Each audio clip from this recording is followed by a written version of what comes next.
Hello, everyone. This is Tom Fox back with part two of our exploration of the updates to the CCPA with Alyssa DeSimone. Alyssa, first of all, welcome back to the podcast. Thank you. So happy to be back.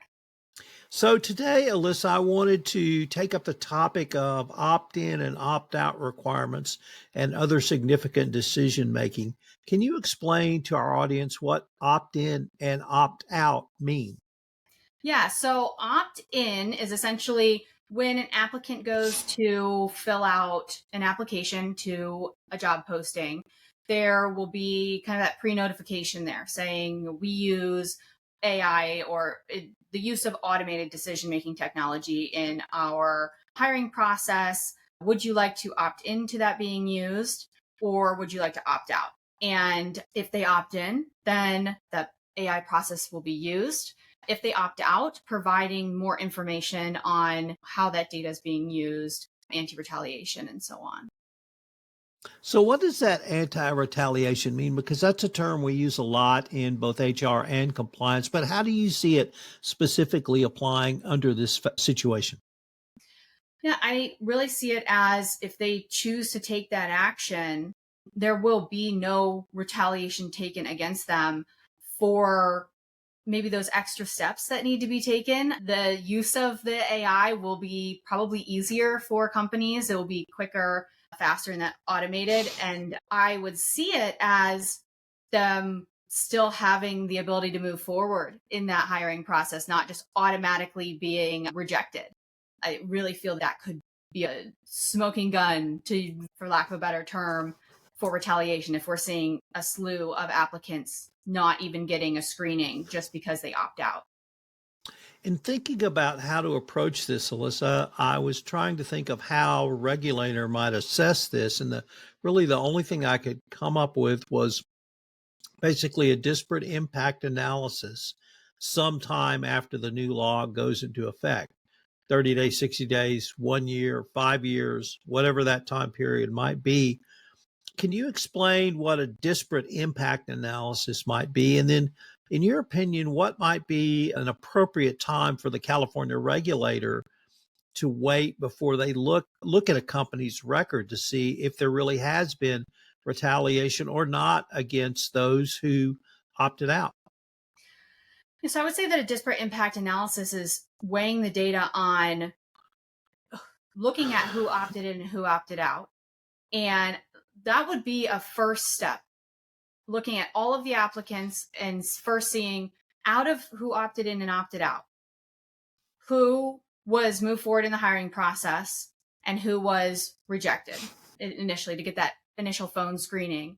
And then if you want to dig in deeper, look at qualified applicants, because it is very easy, I would say, and maybe this is coming from my HR background, to quickly look at a resume and say, is this person minimally qualified? And if you're seeing this trend that a lot of applicants who opted out are absolutely minimally qualified and they're being not even getting that first phone screening, then you could have that disparate impact there where there's potentially that retaliation occurring.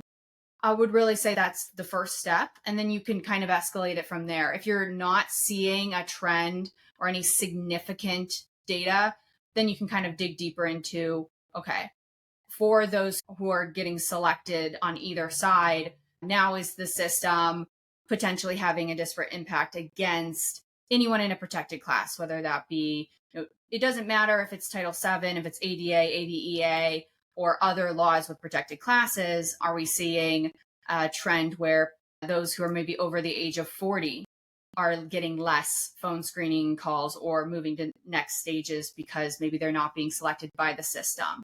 Or maybe those who have flagged that they have military service, who are veterans, are not getting selected, or so on. And then as for timing, so while this does go into effect on October 1st, employers have until January 1st of 2027 to be fully compliant. So they do have a little bit of a buffer time. And I think that'll be a great amount of data collection timing. So employers should really prepare now. It's going to affect now. Use that buffer time to do your audits, to do your data analysis and look and see, do we have any type of a trend that might be that disparate impact occurring before they hit that January 1st, 2027 requirement for full compliance?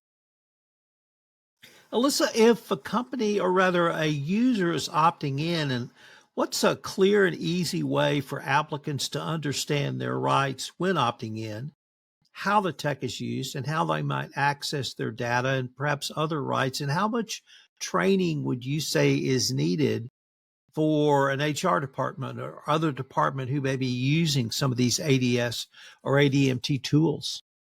If they are opting in and they want to understand more, there needs to be an area where they can reach out. A clear, maybe that's an email to HR, maybe that's an email to their compliance department, or even there can be a website page that can be easily linked. And I really think that's going to be an easy option for employers to post. And then for the I'm sorry, can you repeat the other part? With just the rights that you might still have, how to access and then how do you explain what the rights are? So you just mentioned a website. So could you have an FAQ section? Could you have a policy and procedure section? If so, would you try to stay away from lawyers writing for lawyers or making it accessible to just the general public or at least the hiring public that is applying for jobs at your company? Really, I would have I like to call it Explain Lam 5. That's a common term that a lot of people use nowadays. An easy to understand and Explain Lam 5 FAQ available. I would probably recommend keeping that FAQ internal to the company. It might be important for certain proprietary reasons, and have that easy to find contact information. If companies want to have that on a web page or an easy to access link, that'll be quicker. And maybe there's not going to be as much work from an answering emails because you might get a flood of emails requesting that documentation. But if you do want to keep that proprietary and internal, then you can send that out to certain applicants who reach out. You just really have to make sure that you have someone monitoring that inbox who's asking for that information and you're sending it out within a reasonable amount of time. And then I know that you did ask about the training, making sure that all who have the responsibility of being involved in that process have that adequate training of understanding which documents to use, making sure that those documents are updated and that they're sending out the updated documents, because I have seen many times in my HR career where the wrong documents are sent out because maybe someone's saving it on their computer. Maybe the current one is uploaded into the cloud, but some are saving it on a computer and sending out that wrong document. So really having that training that is ongoing, annual at minimum, but maybe as things are new, having that on a quarterly or like a semi-annual basis, then you can keep everybody up to date. And then having just regular check-ins to talk with everyone as well can be a form of training. Maybe lunch and learns, those types of style of trainings. How would you counsel a company to look to one of their vendors if they're using a vendor like Workforce, like a resumes.com, like a LinkedIn or other service that provides an initial cut? Would you try to work with that vendor to craft a correct set of answers, or would you go a different direction? If using a vendor, you absolutely need to work with that vendor to craft a very specific, correct set of answers.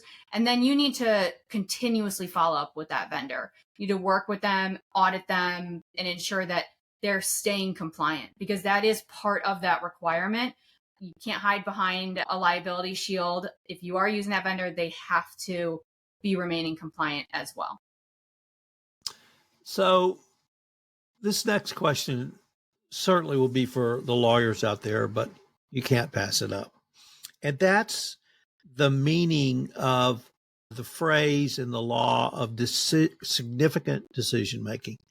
And I can't think of a more ambiguous word to put in that could lead to lots of different discussions. So maybe let's spend the last part of this podcast sort of talking through that word, how you see that word, how we might have, or at least there might be differing interpretations of that word. And is there a way to I don't want to say protect against the word significant, but put it in a context that people can easily understand within your corporation who may be exposing the company to risk. So, what is significant decision making relating to just hiring? Yeah, so significant decision making, I feel like we have already seen this in other regulations such as GDPR in the EU, where if the decision is being made and it impacts major areas of people's lives, such as you have hiring decisions, you have decisions for if someone's going to get approved for a loan, financial impacts, housing, all of those types of things that impact someone's everyday life. That's going to be a significant decision making area. And maybe you even have something that's going to add target consumers. That's another area that I know that kind of goes more into the extensive profiling area of this regulation, but really is that going to have a significant impact on a person's life? Is it going to have a financial burden on them? Or are they going to be able to live and survive? I like to compare it to Maslow's hierarchy of needs, right? That very bottom line area, food, shelter, the ability to survive. That is significant decision making. So, within the context of that phrase, significant decision making, could there be a difference of opinion, perhaps from the respective candidate's position, that everything you looked at in the context of making a decision to hire or not hire me was significant? And does it really lead to ambiguity? There's always going to be ambiguity. That's why in law school is constantly, and even after, right? It depends. That's always the answer. It depends. And in HR, it's always been a gray area. That's why you have to look at every situation. And I think that's why this is so important. It's such an important thing to look at and talk about. Every situation is going to be different. And that's why you need that human oversight. I really feel that these tools will be great for helping to make processes more streamlined and efficient. But in the end, if it doesn't have an expert or someone who can analyze from a human oversight perspective, things may slip through, which could impact that area where people need to survive and have the basic life necessities such as housing or food to live their everyday life.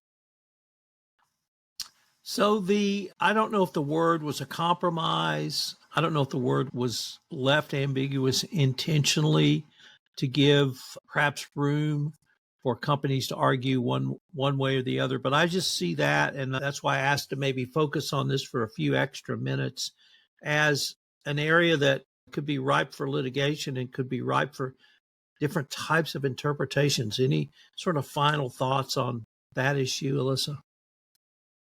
Anytime that something new is introduced, you really want to have a little bit more of that ambiguity because things need to be able to be flexible to change if needed. This is a completely new area. It is probably reminiscent of those who remember the internet boom, the bubble when everything was new there. And it's also important for being able to be proactive. We want to be proactive. We want to be able to flex and change. And if there's too many hard barriers in place, it's difficult to make those changes when we learn from them. Some of the things that I have grown the most from in my life and in my career and just as a person is where there were failures. And if there is some ambiguity, we can see where some failures slip through, and hopefully they're smaller and not significantly impactful failures.